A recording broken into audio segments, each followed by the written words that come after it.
அஸ்ஸலாமு அலைக்கும் மாமா. அலைக்கும் அஸ்ஸலாம். இன்னைக்கு என்ன விசேஷம் மாமா? விசேஷமா? எங்கள் காயத் மில்லத் அவர்களுக்கு பிறந்த நாள்லங்க எங்கள் முதலமைச்சர் விஜய் பாத்தியலா இதுதாங்க பாசங்கிறது.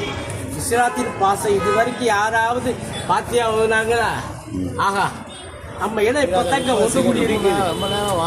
ஆமாம் ஆமாம். ஆனால் விஜய் வந்தார், பாத்தியா ஓதுறாரு, சொல்லுறாரு, என்னென்ன செய்கிறாரு. இது வரைக்கும் இவ்வளோ மாதிரி செஞ்சு இல்லை. எங்கள் ஆற்றுல அதிகாரம் கொடுத்ததுனால காரணம்மா பரவாயில்ல. நம்ம ஆட்க எல்லாத்துலையும் உஷாருங்க.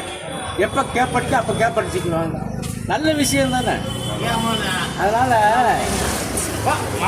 நம்ம முஸ்லீம்ங்கிறதுக்கு ஒரு பெரிய ஒரு கண்ணியை கிடைச்சிருக்குது. நம்ம அதிகாரத்தில் இருக்கிறோம்.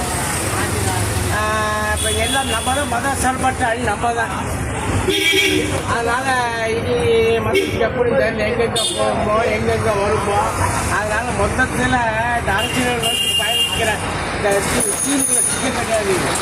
ஸ்கீமுக்குள்ள கூட அதனால் இஸ்லாத்தை மறந்துடுவோம். அதனால் நான் இஸ்லாத்துக்குள்ள வந்தேன்.